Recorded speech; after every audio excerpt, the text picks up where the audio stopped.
Asi nejsnadnější způsob, jak se dostat do Kyjeva, je samozřejmě letecky. Létá tam několik společností. V blízkosti letiště Juliany se nachází letecké muzeum Olega Antonova. Stačí vyjít z příletové haly, přejít parkoviště a první možnou cestou doprava.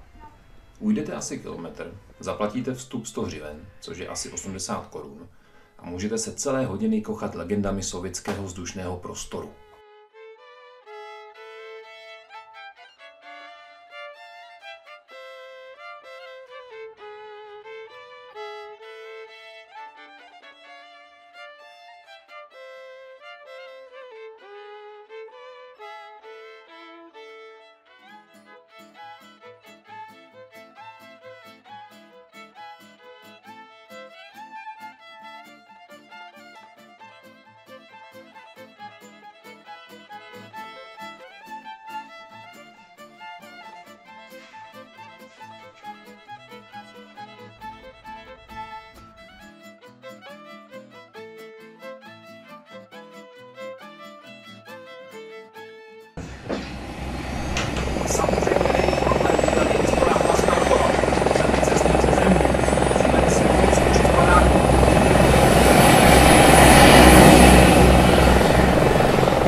Tady už míříme maršrutkou a metrem do centra.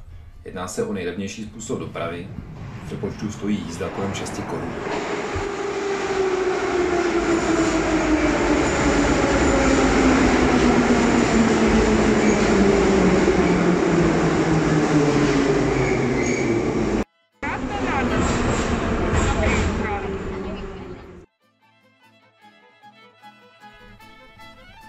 Tady se nacházíme na Majdanu nezáležnosti, na hlavním náměstí Kyjeva a zřejmě i novodobých ukrajinských dějin.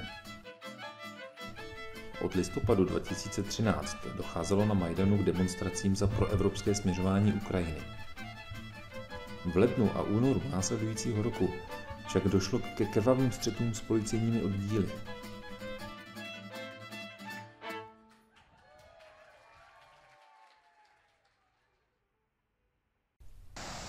Dnes je ale Majdan opět klidným místem, lákajícím k denním i nočním procházkám.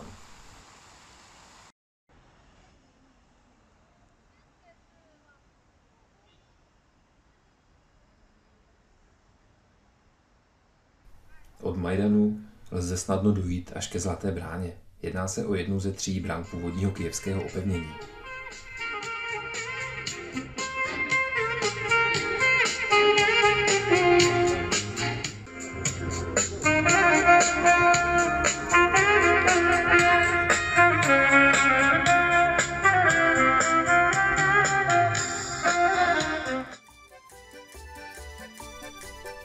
Od Zlaté brány je to kousek ke chrámu svaté Sofie. A od Sofie zase jen kousek ke svatému Michailovi.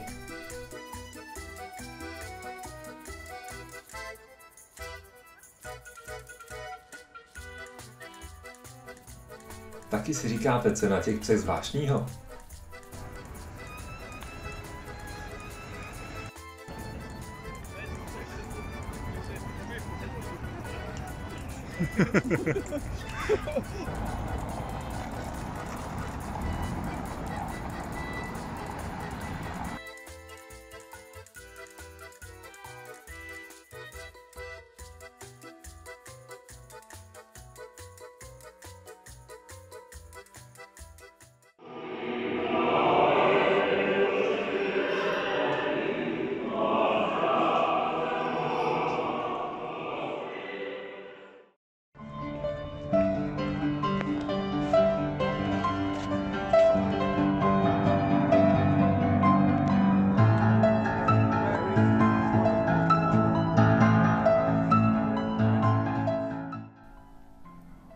Chrámu svatého Michaila lze sjet lanovkou na Poštové náměstí, nebo k němu příjemnou procházku dojít po svých.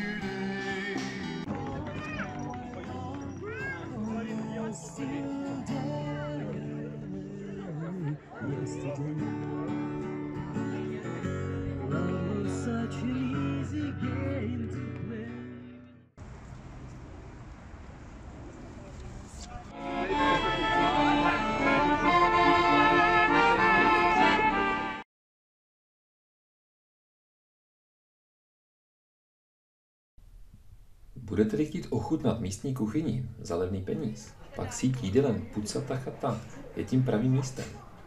Provozoven je v Kyjevě několik, například na náměstí Kontraktova nebo za KFC u hlavního vlakového nádraží.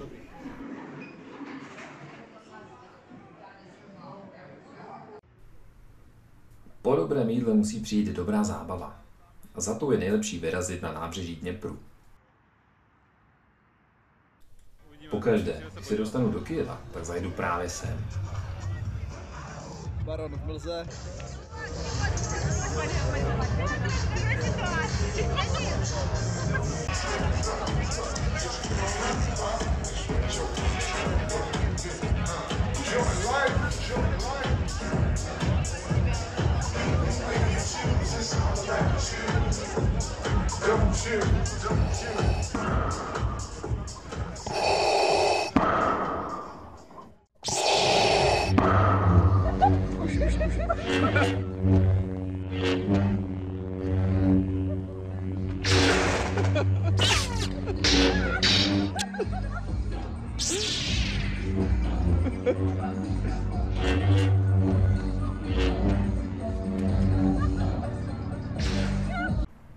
Síla byla na naší straně a zbývalo nám jít dost i na další program. Od nábřeží Dněpru jsme se vyšplhali k oblouku přátelství národů. Овчаров Кирилл, 70 баллов. Есть? О, есть, второе место. Okruh jsme uzavřeli opět na Majdanu. Ten večer působí mnohem přívětivěji než třeba Václavské náměstí v Praze. Nahlédli jsme i do místní disco. Když po nás obsluha chtěla 3000 hřiven, což je skoro 2500 korun za to, že si sedneme na gauč, rychle jsme zase vypadli. Aby bylo jasno, 3000 hřiven a je zhruba třetina průměrné mzdy na Ukrajině. Místní vexláky rozhodně podporovat nechceme.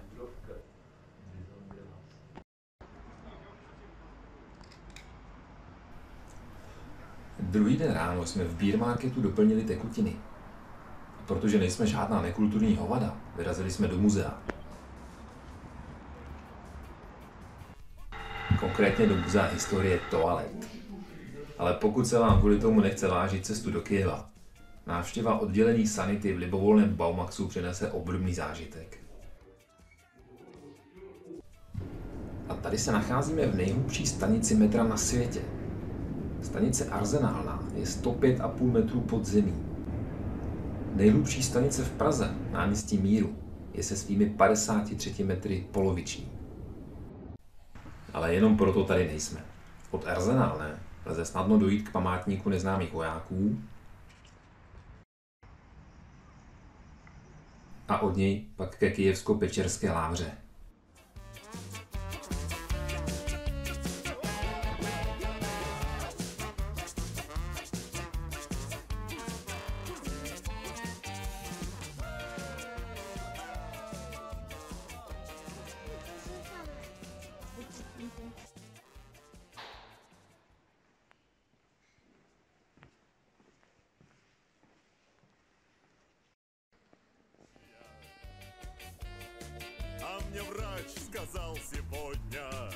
Tady jsme si od nebohé stařenky vypůjčili pár drbáků, abychom měli na vstup do venkovního muzea vojenské techniky.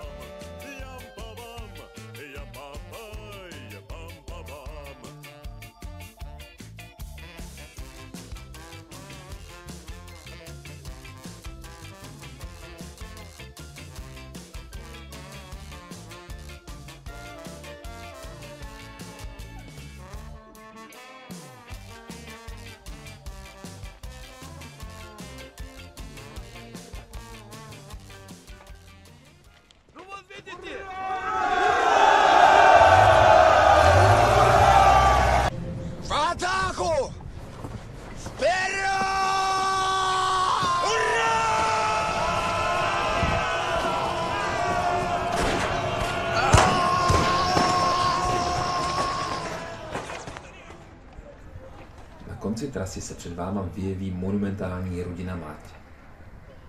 Samotná socha měří 62 metrů, s podstavcem dokonce 102 a váží 560 tun.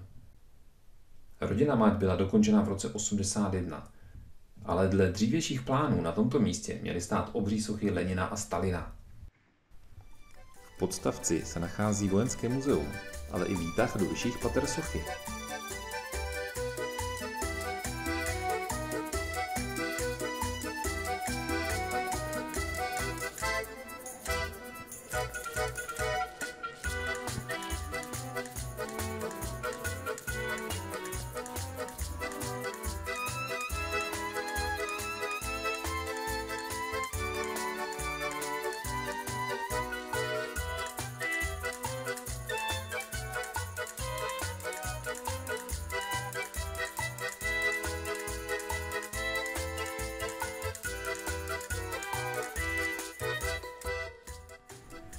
No a když si budete chtít od památek odpočinout, vyražte metrem na stanici Hydropark.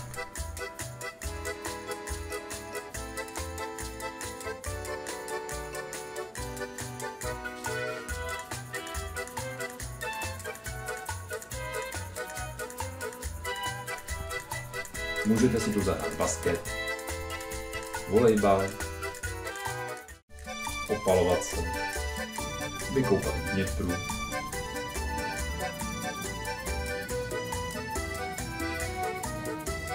posilovat a nakonec odjet na lanové dráze.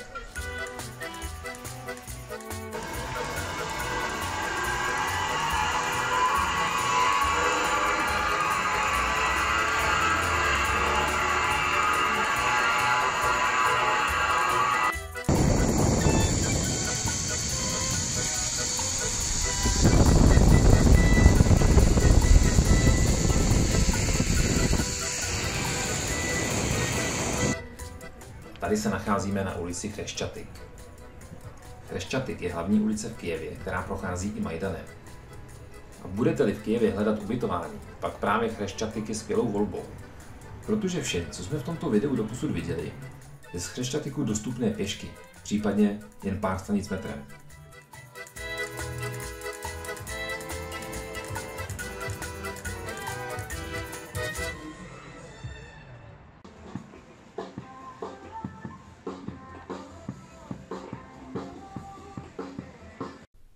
Protože se nám účinkující v tomto fenomenálním pořadu mírně obměnili, vyrazili jsme ještě jednou do Hydroparku.